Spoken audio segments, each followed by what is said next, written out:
Olá, boa tarde, 17 de julho de 2022, dia e hora de mais uma Domingueira do Leão e hoje comigo, começo, meio e fim. Hoje não teremos a música do Roberto Nunes por conta de um desencontro de calendário entre eu e ele, a culpa foi minha pessoal e eu peço muito desculpas, mas vamos ter a nossa domingueira assim mesmo. Ficaremos com saudade aí da música do nosso querido Roberto Nunes, mas isto é bom porque significa dizer que daqui a mais uma semana teremos ele aqui na flor da sua versatilidade ao violão. Convido a todo mundo para a gente fazer aqui uma prece para iniciarmos nossa Domingueira do Leão. Deus Pai amado, aqui estamos novamente, rogando a tua bênção, a companhia dos bons amigos espirituais, inspiração para a nossa hora, para o nosso momento, mas também para os outros momentos de nossas vidas.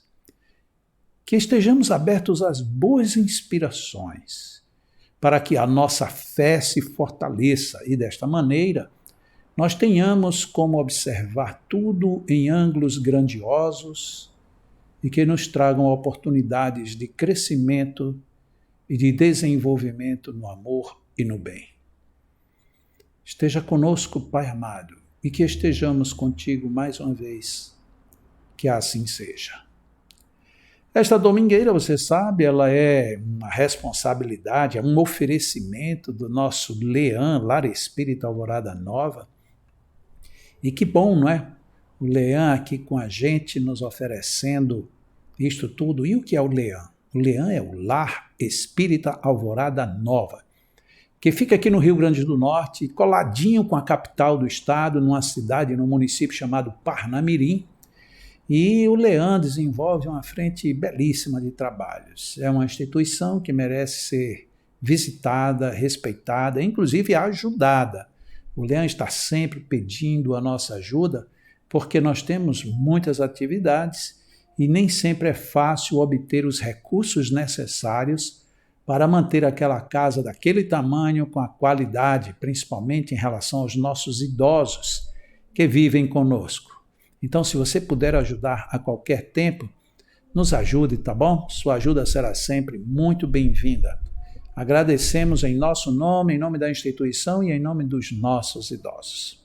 Muito bem, nós vamos falar aqui um tema, como vocês já viram aí, né? A fé e os ângulos. Quando eu defini esse tema, uma pessoa chegou e disse, como assim a fé e os ângulos? Pois é preciso que a gente pense nesses ângulos, porque muitas vezes a falta de um ângulo, a falta de uma visão, a falta de uma perspectiva diferente, seja em qualquer coisa da vida, torna às vezes a gente um tanto quanto cegos, percebe? Então, se eu estou vendo uma coisa por um ângulo e você não consegue ver a coisa por conta do ângulo, então você pode ficar cego. Quer ver um exemplo? De repente eu estou olhando para um objeto numa determinada direção e uma pessoa num outro ângulo, se ela olhar para o objeto, ela não vai ver porque o olhar dela está direcionado com a projeção do sol, o sol lhe ofusca a visão e mesmo tendo o objeto ali, ela não vê. Então veja que às vezes só mudou o ângulo, mudou alguma circunstância, por menor que seja, já mudou tudo. Eu sei que você deve ter visto, por menos que você goste, que tem pessoas que adoram, né? Tem pessoas que são alucinadas com as chamadas pegadinhas. Tem pessoas que não gostam, mas mesmo quem não gosta, para chegar à conclusão de que não gosta, já deve ter assistido alguma. E uma das pegadinhas mais interessantes que eu acho que eu encontrava e que eu gostava muito, era aquela pegadinha programada. Então, era programado para deixar você irritado, e quando você chegava no auge da irritação, aí aparecia a verdade para dizer, olha, isso aí foi só uma pegadinha, não tem nada disso, isso é uma brincadeira. Muitas vezes, uma brincadeira de mau gosto, mas é uma brincadeira. Então, estes quadros, normalmente, eles nos levam a observar esta necessidade de ângulo. Então, enquanto você não tem o ângulo de que aquilo é uma armação, é uma pegadinha, você vai entrando num estado ou num estágio de desequilíbrio emocional, de descontrole, e às vezes leva muita gente a dizer palavras inapropriadas, ter reações violentas e assim por diante. Até que você muda o ângulo. Quando você muda o ângulo, aí muda tudo. Mas eu coloquei a fé e os ângulos. O que tem a ver a fé com isso? Se eu te disser que a visão espírita colocada, trazida por Allan Kardec e que ficou muito bem apresentada no Evangelho segundo o Espiritismo, você acredita que Allan Kardec simplesmente trouxe para nós um ângulo muito pouco pensado, pelo menos aqui no nosso Ocidente? Porque até Kardec, lógico que eu não estou falando aqui com uma precisão de um pesquisador objetivo nesta área, mas até Kardec, o mais comum que havia era a gente, quando ouvira a palavra fé, a associação era direta, imediata e invariável, direção a uma religião ou a uma crença. Então, quando alguém dizia, você tem fé? Tenho, eu sou, e aí você dizia, católico, eu sou protestante, eu tenho a fé nisso. E nos momentos de desespero, enquanto a gente ainda não se revoltou com os resultados finais dos acontecimentos, a gente fica na situação de se eu tenho fé em Deus de que isso vai mudar. Então a gente até muda o tom de voz para falar desta fé.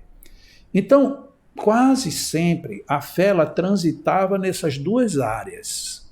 A área da emoção ansiosa, ou então a área da entrega a uma crença, a uma ideia religiosa, a um princípio filosófico, enfim. Era esse o limite. Allan Kardec, no livro do Evangelho segundo o Espiritismo, no capítulo 19, ele trouxe lá, a fé que transporta montanhas. Quando você lê isso, a fé que transporta montanhas, eu já ouvi essa história. Não é que Jesus disse que se você tiver uma fé bem pequenininha, você pode até dizer para uma montanha, sai daqui para acolá, e a montanha sai? Eu nunca vi ninguém tirar nenhuma montanha do meio do caminho. E a gente diz, de fato, ninguém tirou uma montanha só porque disse assim, eu tenho fé, saia. Ou seja, a gente percebe que é um raciocínio extremamente fechado. É como se você quisesse, de repente, observar uma área muito grande nos seus 360 graus e você, para isso, só tem uma fresta bem pequenininha. Então você até se mexe em relação à fresta para ver se você consegue ver maiores detalhes, mas você não vai muito longe com isso. É totalmente diferente de quem está num espaço livre e pode virar o rosto, pode até virar o próprio corpo para observar tudo. Foi mais ou menos isso que Allan Kardec fez com a fé para a gente. Porque a gente entendia a fé dessa forma assim muito restrita. Tanto que, voltando a esse caso da fé que transporta montanhas, a abordagem mais comum que a gente sempre ouviu, a abordagem de cunho religioso, é de que quando a gente transporta uma montanha, não quer dizer eu pensei e a montanha foi-se embora. É assim, eu pensei que eu vou tirar essa montanha daqui, então eu vou ter forças, coragens, ideias, vou encontrar meios para ir lá e pegar essa montanha e tirar de lugar. Quando a gente faz essa primeira análise, a gente diz, faz sentido, é muito boa a ideia. Mas se você pega alguém que tem um pouquinho de ranço religioso, ele vai dizer assim, olha, eu não aceito esse seu argumento. Porque você está dizendo que para tirar a montanha você tem que arrancar ela pedacinho por pedacinho. Mas quando Jesus deu esse exemplo, ele falou da figueira, que a figueira secaria, porque não tinha frutos. E no dia seguinte, quando os discípulos vieram, a figueira havia secado até as raízes. E aí você pode contra-argumentar isso. Espera aí, ele disse que Do mesmo jeito que eu disse à figueira que secasse, ela foi amaldiçoada e ela secou, por que que ele, em vez disso, não disse, eu vou tirar essa montanha, a gente vai embora, quando a gente voltar amanhã não tem mais a montanha aqui. Então, a gente percebe que quando alguém não quer mudar o ângulo de vista, tudo fica difícil, tudo. Tem muitas, vou dizer aqui, intrigas entre pessoas baseadas nesse velho problema. Um diz que foi dito isso, o outro diz, eu não disse isso, eu disse aquilo, mas a sua intenção foi essa. Não, quem disse fui eu sei qual foi a intenção que eu disse. Não, mas eu te conheço e sei o que foi que você quis dizer e, portanto, vale o que eu acho, o que eu penso que disse, que sinto que foi você quem fez. Ou seja, eu não quero mudar de plano de vista, de ângulo. Então, o que eu quero é ter plena convicção de que o meu raciocínio é o melhor raciocínio do mundo, é o único correto, o seu e o dos outros não vale nada. Óbvio que isso é perigoso. Por que é perigoso? Porque se for uma coisa simples, sem maiores consequências. Mas se for em algo grave, isso pode levar a situações bem descompensadas. Então, é muito, muito útil a gente começar a pensar que muitas coisas, quando a gente está vendo com um olhar muito fechado, a gente pode não estar fazendo grande alcance. Então, a primeira situação da montanha para ser transportada, se a gente está analisando aqui mais filosoficamente, então é esse transporte, não precisa ser o transporte de uma vez, não precisa ser um transporte mágico, mas precisa ter o transporte. Então, tudo bem. Mas eu ainda vou ficar meio engasgado por conta da figueira, que secou toda imediato. Mas olha, a figueira era um ser vivo e você simplesmente fez algum processo ali e o ser que era vivo morreu. Você não tirou a figueira do lugar, você apenas secou a figueira. Então você veja que há um contra-argumento para a gente começar a ir pensando. Tanto eu começar a entender a razão daquele que não aceita a hipótese da montanha ser transferida, como ele também ter que pensar que a figueira também não foi transportada para outro lugar, a figueira continuou lá. Então, isso tudo é muito valioso e tudo isso é o que a gente chama de ângulo de vistas, ponto de vista. E aí a gente dê o nome que quiser, mas na realidade são tomadas de posições, são ângulos. E tomar posição é uma coisa também delicada nesta vida. Quantas vezes você e eu já tomamos posição e depois de um certo tempo eu disse, nossa, como eu fui infantil. Para que é que eu fui falar aquilo? Por que é que eu fui tomar aquele posicionamento? Para que eu decidi abruptamente e não pensei no que eu estava fazendo, no que eu estava dizendo? Não tem problema. Você não mudou de ângulo naquela época, mude agora. Mas o problema é que eu não mudei, dei a mancada, agora eu vou ficar lá naquele ângulo que eu sei que é errado. Ou seja, então não adiantou muito você descobrir que existem outros ângulos. Mas vamos voltar ao que a gente estava comentando sobre a fé. Quando Allan Kardec trabalhou com a fé, e aí eu vou reduzir aqui praticamente toda a argumentação, se você quiser acompanhar em termos de leitura, depois você pega o capítulo 19 do Evangelho segundo o Espiritismo, mas agora leia buscando outros ângulos, tá bom? Não é você ler simplesmente e concordo, discordo, concordo, não concordo, discordo. Não é uma questão de concordar ou discordar, é uma questão de entender, compreender. E dentro do entendimento e compreensão, o primeiro ponto de partida é, eu quero saber como é que você pensa. Para as pessoas que gostam de refletir sobre ângulos diversos, é eu começar a querer entender como você pensa. Preste atenção no que eu estou falando. Eu quero entender como você pensa. Eu não estou dizendo que vou pensar como você. Mas eu só posso avaliar em bom juízo o que você está colocando, o que você é, o que você quer, se eu entender em que você se fundamenta. Por isso é que eu preciso de outros ângulos na vida. Se eu não faço isso, eu vou tirar conclusões equivocadas. Por quê? Porque nenhum de nós é encarnados, nenhum de nós é gênio, nenhum de nós é perfeito. E mesmo os gênios que estão aqui na Terra, eles normalmente são geniais em algumas matérias, em alguns assuntos, eles não são geniais em tudo. Tem pessoas que possuem uma genialidade fenomenal, mas que, se por acaso, vou dar aqui um exemplo bem moderno mesmo. Você tem um carro que você praticamente já não tem o câmbio manual, o seu câmbio agora é automático, não é hidramático.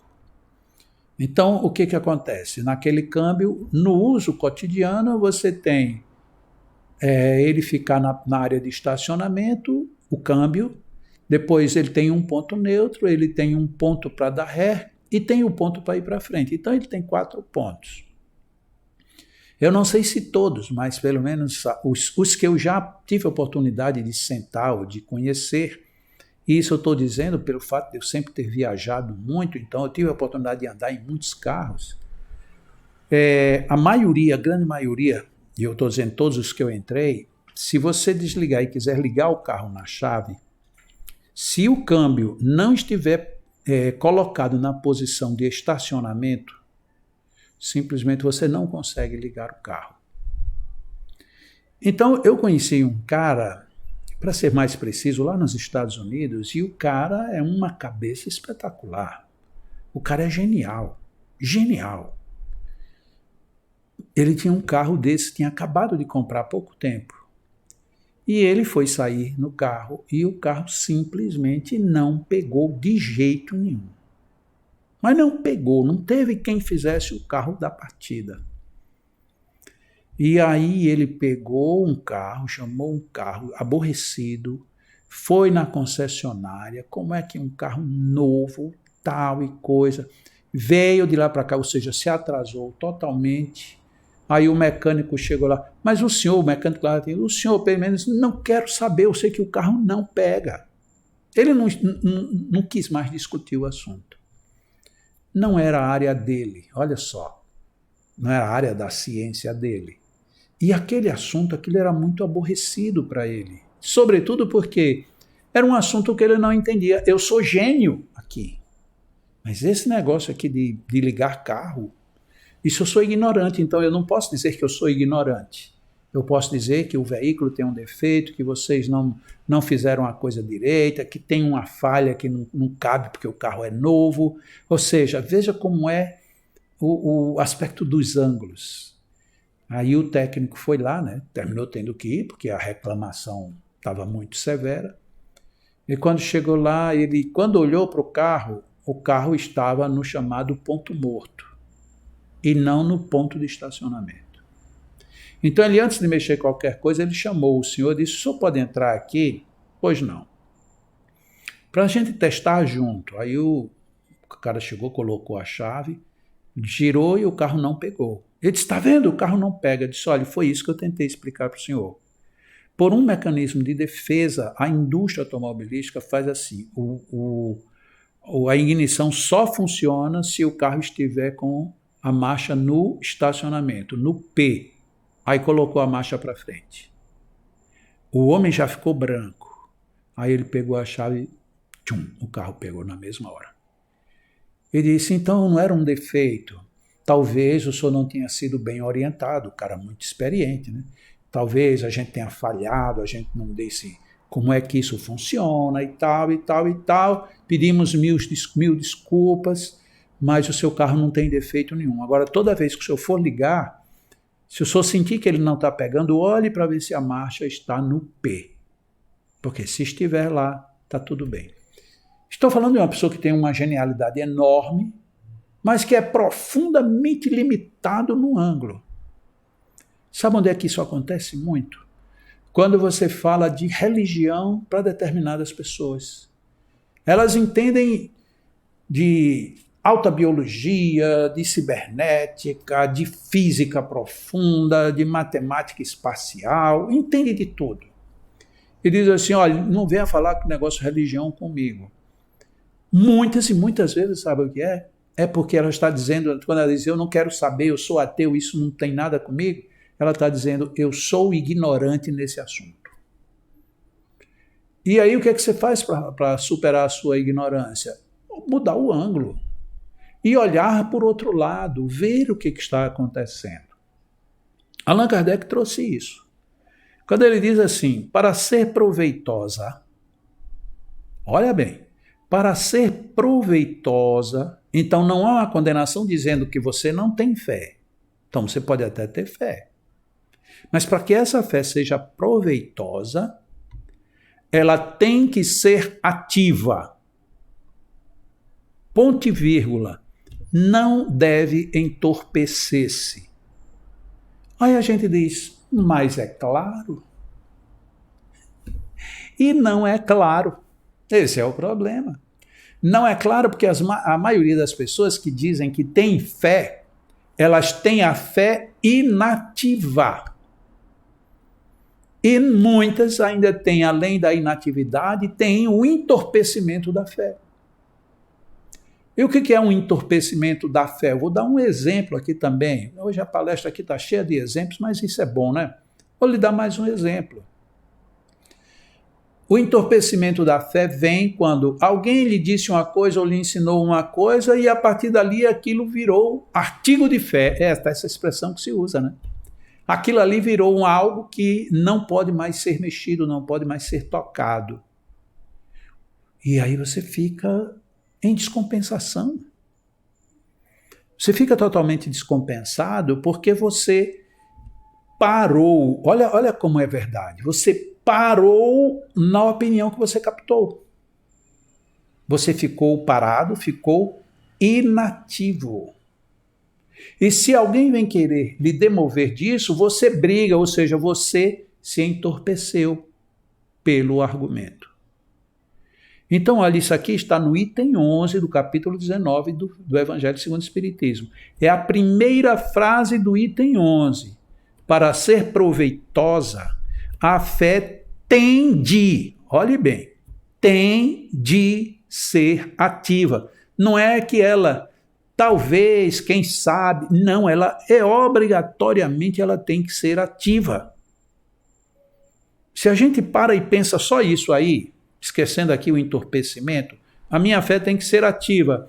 Sabe qual é a pergunta que vem coladinha? Mas vem instantaneamente, se você parar para pensar nisso. Espera aí, e como é que eu faço uma fé ativa? E sabe por que vem essa pergunta? Porque a gente viveu e conviveu com ela até agora de forma inativa. A gente sempre conviveu com a fé assim, se você é religioso, Deus, os anjos, os santos, a igreja, o templo vão resolver. Se você é espírita, os bons espíritos vão resolver. E o mais grave é porque, se não foi resolvido, a gente não questiona a fé. Sabe por quê? Porque como não é uma fé minha em termos de atividade, é uma fé alheia, por mais sublime que ela seja, então o problema é deles, que foram inativos. E como eu não tenho como dizer-lhes isso, eu me recolho. E muita gente se recolhe dizendo que não tem mais fé. Então, se eu penso que a fé ela tem de ser ativa, automaticamente eu sou levado a pensar, e como é que eu faço uma fé ativa? E a resposta é tão simples e tão direta. A minha fé é ativa quando aquilo em que eu tenho fé, eu invisto. Mas investir com dinheiro? Não. Você se empenha, você se dedica, você vai e faz. Você não fica esperando. Por exemplo, você tem um filho que adoeceu e você diz, eu tenho fé em Deus de que ele vem socorrer meu filho. E aí você fica ali parado esperando que Deus venha socorrer seu filho. E Deus lhe socorre. Como? A fé transporta montanhas. Como assim? Vá lá, pegue seu filho, leve para um hospital para que ele seja atendido. Ah, não, mas isso não é uma ajuda divina. Ah, não? E quem foi que permitiu ao homem desenvolver a medicina e desenvolver tecnologias, e desenvolver tudo para que a gente, quando adoecesse, fosse socorrido? Muitas vezes a gente quer que a nossa fé ela seja de uma essência sutil e abstrata. Porque eu não devo pensar que a fé que eu tenho em Deus ela vai se me apresentar na figura de um homem.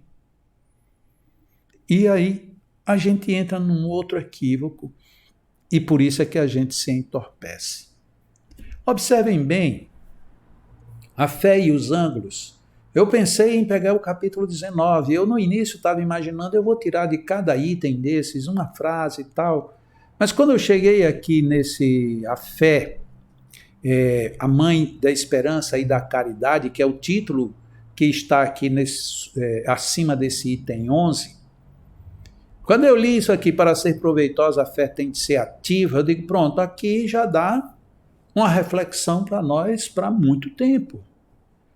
Porque se não for ativa, ela vai fazer o quê? Eu dizer que tenho fé, sim, mas você faz o quê para isso? Eu tenho fé de que eu vou entrar na faculdade.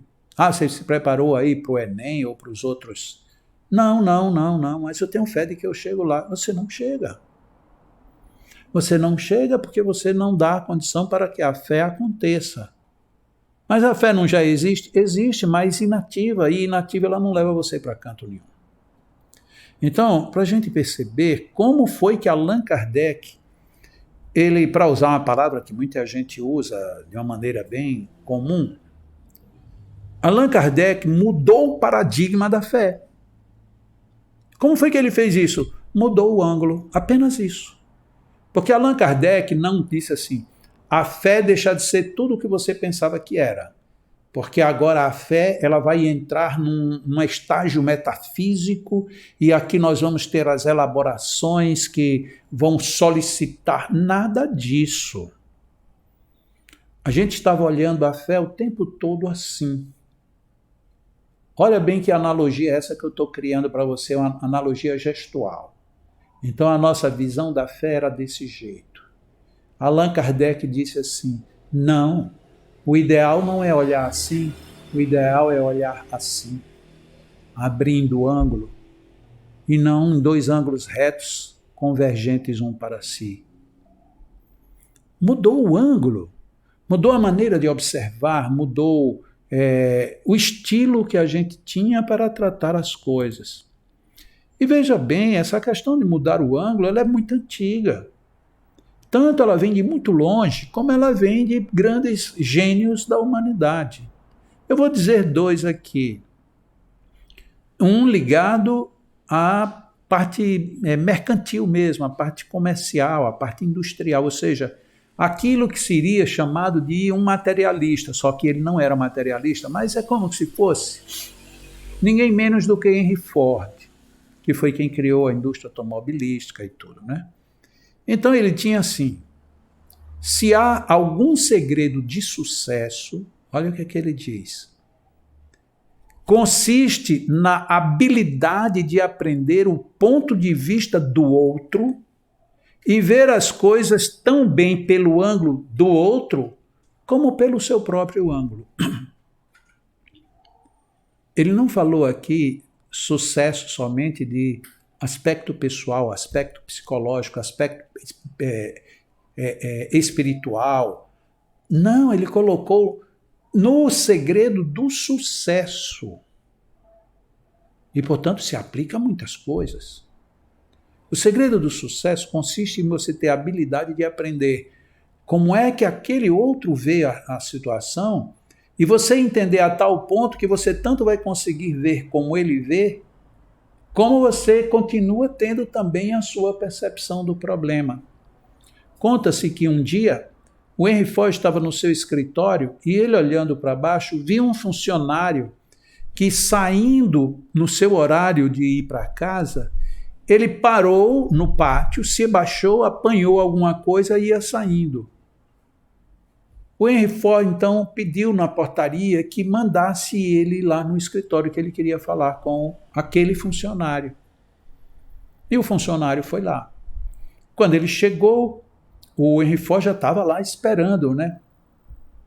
Disse, meu amigo, você poderia me dizer o que foi que lhe chamou a atenção quando você ia saindo, que você apanhou ali no chão?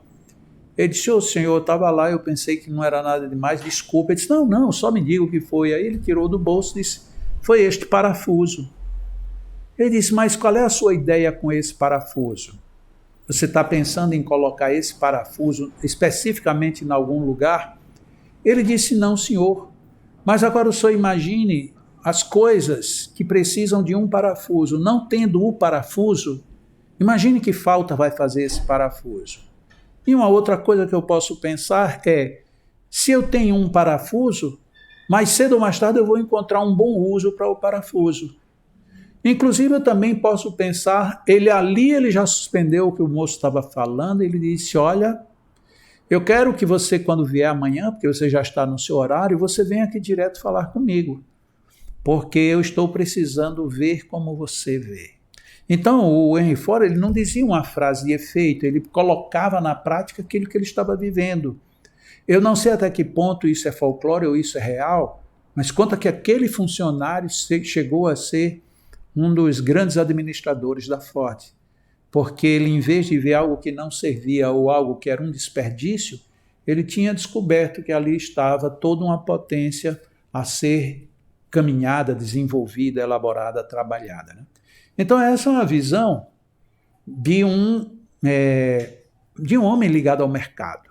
E o outro é de um homem que ele sempre foi apontado como um homem associado à religião, quando na realidade era um homem de religiosidade, que foi o Mahatma Gandhi.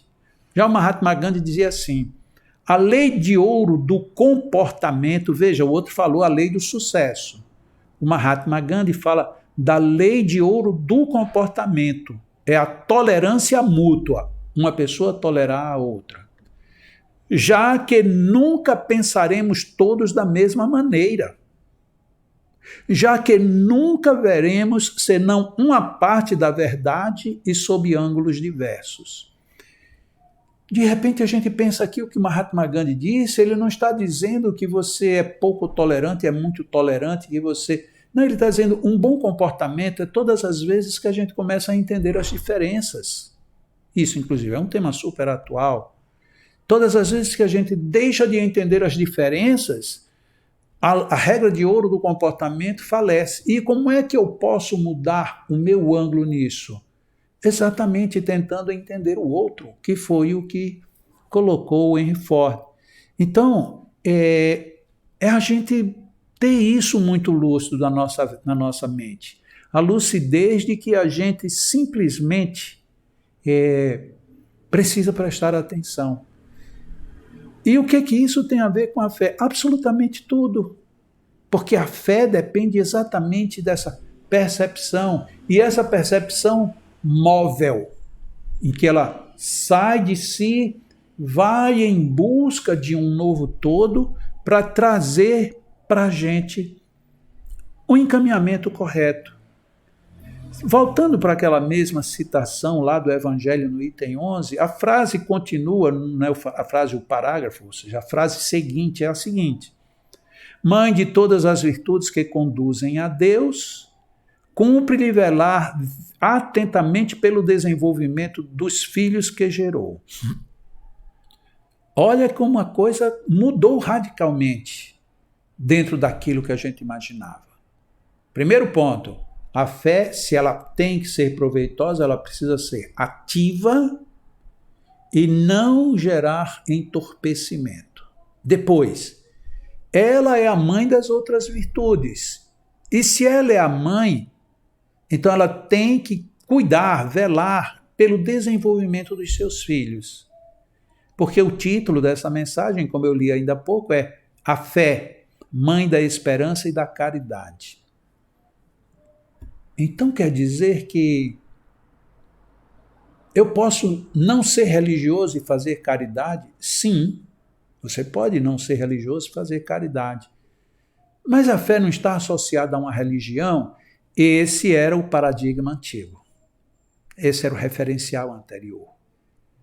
Porque eu posso ser extremamente caridoso, ter uma fé monumental, por conta disso, agir com eficiência e qualidade, sem estar necessariamente vinculado a qualquer princípio religioso.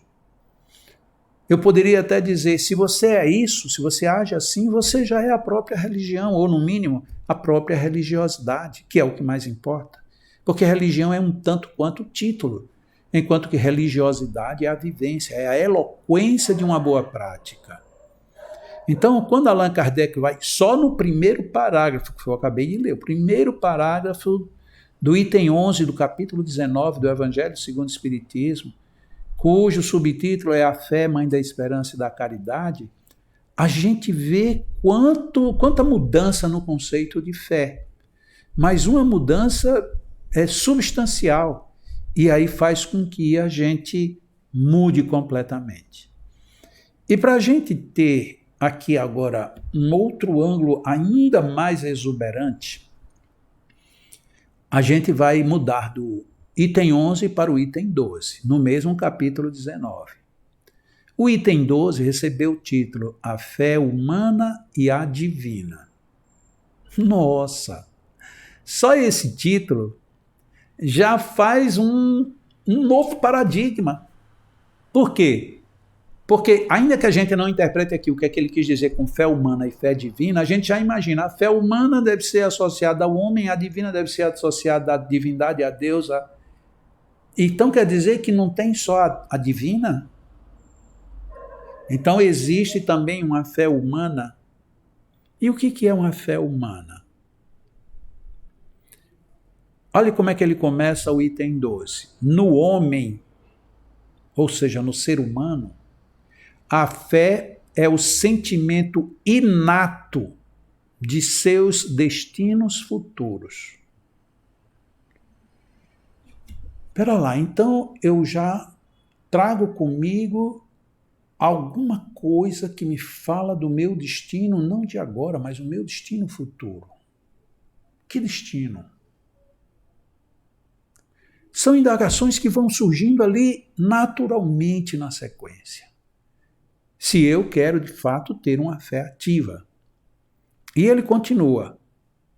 É a consciência que ele tem das faculdades imensas depositadas em germe no seu íntimo, a princípio em estado latente, e que ele cumpre fazer que desabrochem e cresçam pela ação da sua vontade. Opa! Parece que eu comecei a entender. Eu tenho um dom inato, ou eu tenho ideias inatas, ou eu tenho uma tendência natural, eu tenho alguma coisa que me impulsiona para um futuro, e eu tenho em mim agora, no estado latente, ou seja, aquilo está em stand-by, como a gente usa hoje com os aparelhos eletrônicos, né? Então eles ficam ali com aquela luzinha, mas não está funcionando nada. Mas na hora que você aciona, ele já funciona muito rapidamente. É mais ou menos como a gente tem essa fé inata dentro da gente. Ela está ali, em germe. Mas depende do quê? Da minha vontade.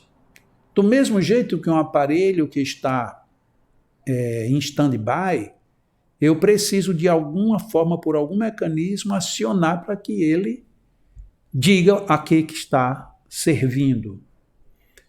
E olha que naquela época Allan Kardec não tinha essas analogias que a gente tem hoje, né, com controles remotos e tantas parafernálias. O que faz desabrochar essa fé é a minha vontade. E eu fiz essa leitura logo desse primeiro parágrafo, porque eu quero ler para vocês a frase que eu tenho como símbolo de fé para mim. E não de hoje, já de muito tempo nesta vida. A fé, isso está no parágrafo seguinte, é a vontade de querer e a certeza de que essa vontade pode obter satisfação. Quando eu li isso, a primeira coisa que me chamou a atenção foi essa parte. A vontade de querer. Isto está em itálico no livro, quer dizer o quê? Ele quis chamar a atenção para este ponto. A fé é a vontade de querer. E normalmente a gente diz, e o querer não é uma vontade? E quem vontade não tem querer? Na forma como ele estabeleceu aqui, não. São duas coisas distintas. Na maioria das vezes a gente chama o querer de vontade. Mas é um querer sem vontade. É uma fé inativa. Eu queria muito que Deus me ajudasse. Sim, que dê a parte ativa. A minha vontade me faz ir buscar o que eu quero. a não vontade faz somente eu só querer, e isto não se realiza. E aí então a definição é fantástica por isso. É a vontade de querer e a certeza de que essa vontade pode obter satisfação. Mas como é que eu posso ter certeza de uma coisa que está inata em mim, mas que está ali ainda de uma maneira que precisa ser desabrochada? Só tem um jeito. Eu transformando tudo isso num princípio ativo. Então eu tenho que agir dessa maneira ativamente, para que a minha vontade ela não seja uma vontade sem ação. Ela seja uma vontade de querer. Então, eu quero e vou fazer. Quero e faço. É uma junção. Um outro ponto que me chama a atenção nessa frase, e aí onde eu digo definitivamente, quando ele mudou o paradigma, ou seja, quando ele ofereceu definitivamente um outro ângulo para a questão, é quando ele diz assim: a vontade de querer e a certeza de que essa vontade pode obter satisfação. Onde foi que ele falou aí em religião? Onde foi que ele falou em religiosidade? Onde foi que ele falou em vínculos a cultos, a credos? Onde é que está nessa frase? Em lugar nenhum. E o que isso tem de relevante? Primeira coisa, desmistifica essa história de que para você ter fé, você tem que estar vinculado a uma ideia religiosa, ou mesmo a uma ideia filosófica. Não, você tem que ter essa vontade firme e buscar o resultado atrás dela, ou seja, a vontade de querer. E aí a gente termina encontrando que tem pessoas com vontade de querer coisas erradas. Então seria justo eu dizer que a pessoa tem fé no erro? Tem, e como tem? Tem muita gente que tem um poder de fé enorme para fazer o que não deve. Ah, mas isso é justo? Não sei se é justo ou se é injusto, eu sei que existe. E essas pessoas querem, vão e conseguem. Justo, eu sei, as pessoas que fazem isso dentro de um princípio ético-moral, harmonioso com a própria vida, com a qualidade da população, e não apenas dos meus. E aí eu lembro Jesus: se amas apenas os que te amam, que fazes mais do que os pagãos? Se ajudas apenas aos que te ajudam, qual é a tua generosidade? Então, quando é elaborada a lógica dentro dessa estrutura, cai por terra aquelas separações materialistas, separações preconceituosas, separações que não se fundamentam em si mesmas. Elas ganham agora um outro contorno. Então significa dizer que uma pessoa que tem fé, ela pode fazer algo sem nem ao menos rezar? Claro que pode. Ah, mas eu jamais aceitarei este argumento. Pois é, você já fechou o seu ângulo.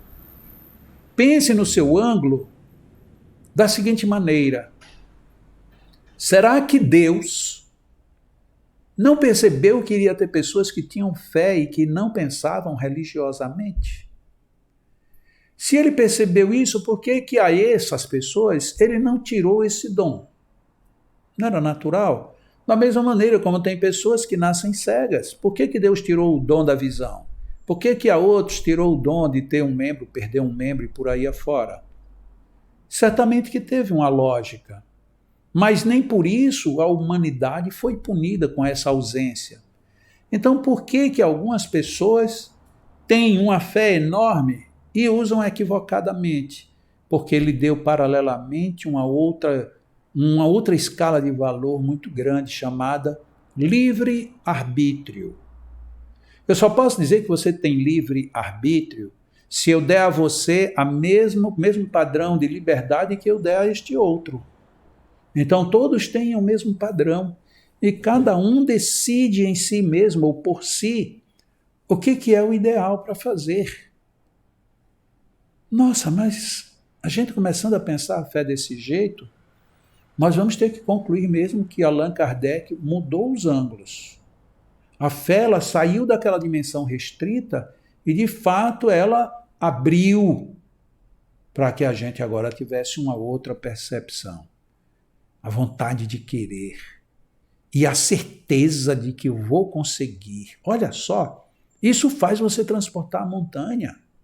Isso faz com que você saia de um ponto de acomodação. E aí ele diz aqui, olha, nesse mesmo item, um pouco mais lá na frente. A fé é humana ou divina, conforme o homem aplica suas faculdades à satisfação das necessidades terrenas ou de suas aspirações celestiais e futuras.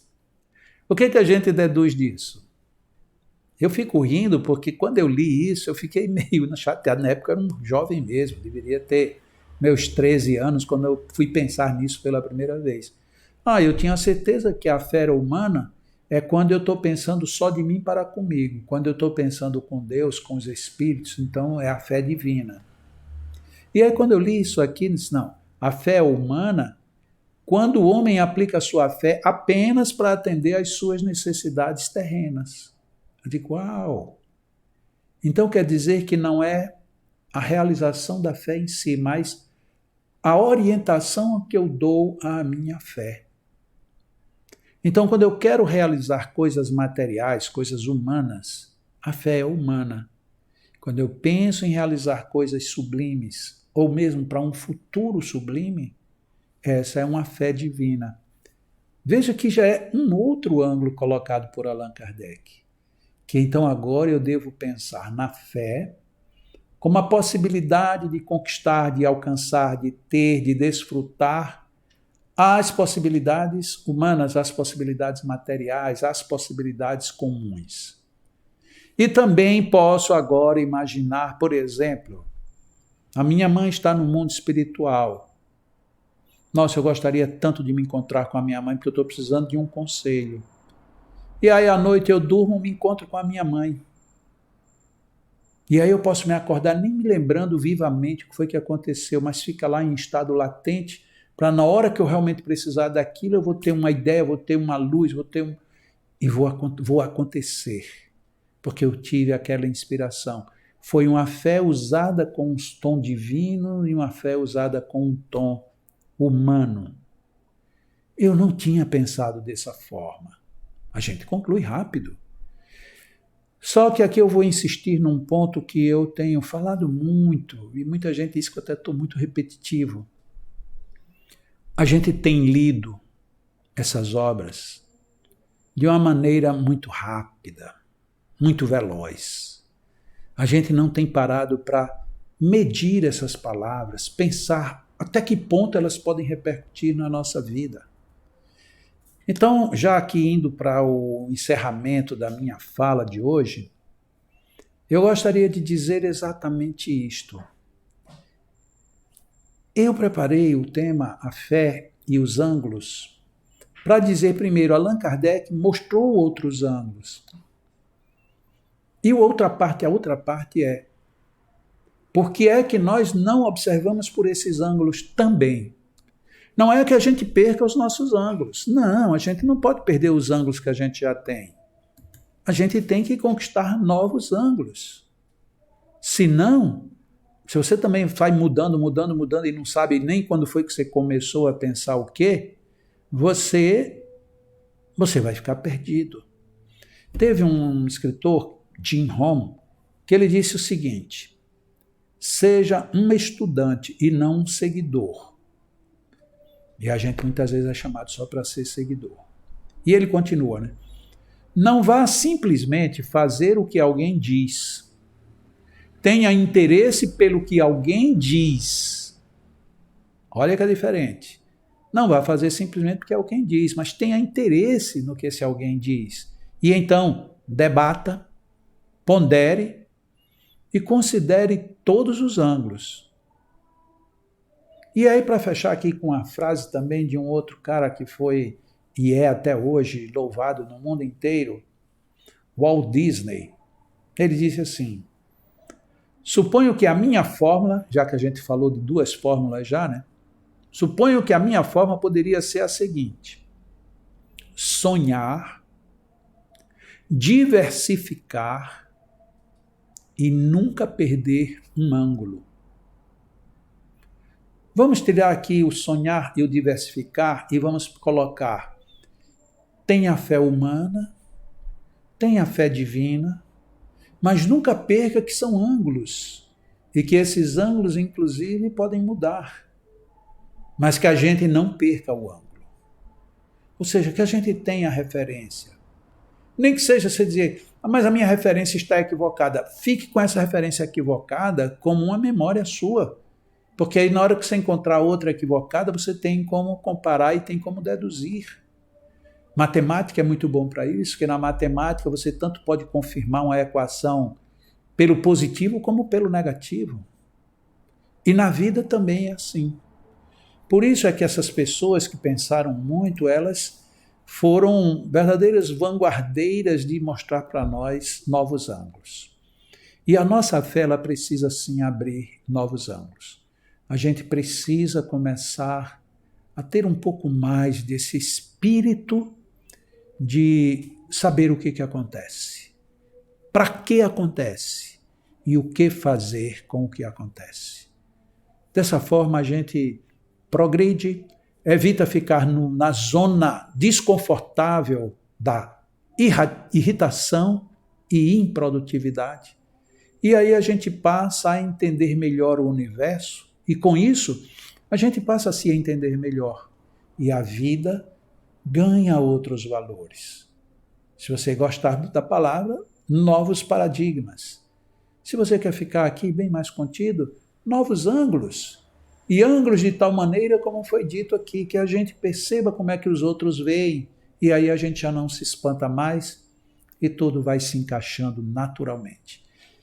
Que a gente tenha uma fé desse tipo, uma fé humana e divina, sem que a gente nunca perca as nossas próprias referências. Isso será literalmente divino e humano dentro de nossas vidas. É isso. A gente viu então essa questão, né, que ela pode ter vários outros ângulos para ser abordada, mas eu acredito que por aqui já ficou aí um ensaio para a gente refletir um pouco melhor sobre tudo. Agora, neste encerramento, eu quero só lembrar que nós teremos muito em breve, agora no dia 7 de agosto, está chegando, né? Está bem pertinho. Agora, no dia 7 de agosto, nós vamos ter a volta do nosso Café Cultural presencial. E eu posso falar aqui com o coração cheio de alegria. Vamos ter a nossa Camila de Sá, uma menina espetacular. E eu digo menina porque quando eu conheci ela era bem jovem e apesar disso ela já evangelizava meus filhos, né? Mas é uma criatura muito doce e uma artista que se por acaso ela tivesse nascido em outro lugar, meu Deus, ela seria um sucesso mundial. Mas ela não precisa do sucesso mundial, ela precisa ser quem ela é. Já é bom demais para a gente que está aqui com ela. E a outra é uma dupla, né? A dupla Tânia e o Alisson. Muita gente, inclusive, assiste os verdadeiros shows que esse casal faz, né? O Alisson ali sempre muito quietinho, muito contido, tocando um excelente violão, faz um acompanhamento riquíssimo, de tal maneira que quem quiser prestar atenção ao violão do Alisson vai dizer, nossa, que violão bem tocado. Mas quem não quer prestar atenção muito, tem muita gente que gosta daquela música ao fundo, acha que ela está na medida, mas não atribui o valor essencial porque não entende muito de acordes e tal. Mas aí o que é que o Alisson faz? Ele deixa literalmente uma cama musical para que a Tânia venha com a sua voz extremamente agradável e ali ela deita para nós todas as belas canções. Então, olha, será um café cultural de retorno mesmo. Daí o nome do nosso café cultural vai ser O Retorno. É o retorno do Café Cultural ao vivo, é o retorno da Camila de Sá, o nosso Café Cultural, é o retorno de uma participação assim quase que fortuita que nós já tivemos da Tânia e do Alisson no nosso café. E você está convidadíssimo, porque o café vai ser café, né? Aquele cafezão que você já está acostumado. 7 de agosto, retomamos o Café Cultural. E aí eu já quero dizer que eu tinha dito um outro dia que o próximo Café Cultural, ou seja, o de setembro, vou só confirmar quem é para vocês. É o cantor Vansan. Eu acho que dispensa aqui maiores comentários, né? Vansan é de São Paulo e ele vem exclusivamente para fazer o nosso Café Cultural de setembro. Beleza?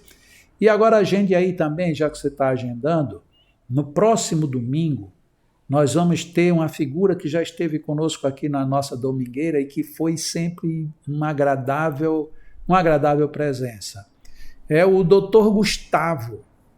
O Dr. Gustavo vem lá do Paraná para... Lógico, ele vem aqui na nossa domingueira e ele vem trazendo um outro tema muito interessante. Então veja que vão anotando aí nas suas agendas, né? 7 de agosto, Café Cultural, eu não me lembro qual é a data de setembro, mas é o primeiro domingo de setembro com Vansan. E agora no dia 24 de julho, vamos ter a nossa domingueira com o nosso querido Gustavo, tá bom? É isso, vamos fazer agora aqui uma prece.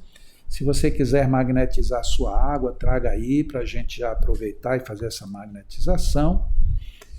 E dessa maneira nós encerrarmos a nossa domingueira. Lembrando que hoje, infelizmente, nós não vamos ter o nosso Roberto Nunes, porque tivemos aí um desencontro de calendários. Mas no dia 24 ele volta aqui com a gente outra vez, tá bom? Senhor Deus, total gratidão por tudo. É muito bom ter fé. E ter essa fé com esta abertura, com estes ângulos, em que nós podemos observar a vida, a nossa vida, o mundo, o nosso mundo, que nós podemos observar a tudo, a todos e a nós mesmos por ângulos diferentes, aproveitando cada um deles o que cada um traz de ensinamento, traz de oportunidade. Agradecidos, Senhor, por este encontro, por esta domingueira. E neste momento evocamos a presença dos guias, dos mentores, dos amigos espirituais, dos anjos, para que nos auxiliem aqui na nossa magnetização das águas. E você que está conosco nessa hora também potencialize essa doação. Doe o que você tem de melhor. Pense assim, eu vou doar os melhores fluidos que eu tenho. E isso vai fazer bem a mim que vou beber desta água, mas também pode fazer bem a todos aqueles que quiserem usá-la. Não tenhamos medo de doar o que a gente tem de bom, porque cada vez que a gente doa o bem, ele cresce dentro da gente. Então que estes fluidos sejam bem recebidos pelos bons espíritos, que eles sejam trabalhados e colocados na nossa água, que Jesus nos proteja, nos inspire e nos favoreça também com os seus bons fluidos. E que a vida seja sempre gloriosa nas nossas vidas. Que Deus nos abençoe sempre. Que esta água nos faça o bem que nós esperamos. E que expressemos sempre a nossa gratidão com alegria e louvor. Que assim seja. Gratidão imensa a vocês que estiveram aqui conosco nesta domingueira abençoada e linda. E até amanhã de noite, quando a gente volta a se encontrar com mais um Estudando o Magnetismo comigo, com Jacó Melo. Legal? Um ótimo final de domingo, uma excelente semana. Deus nos abençoando sempre. E nós felizes com tudo isso. Gratidão.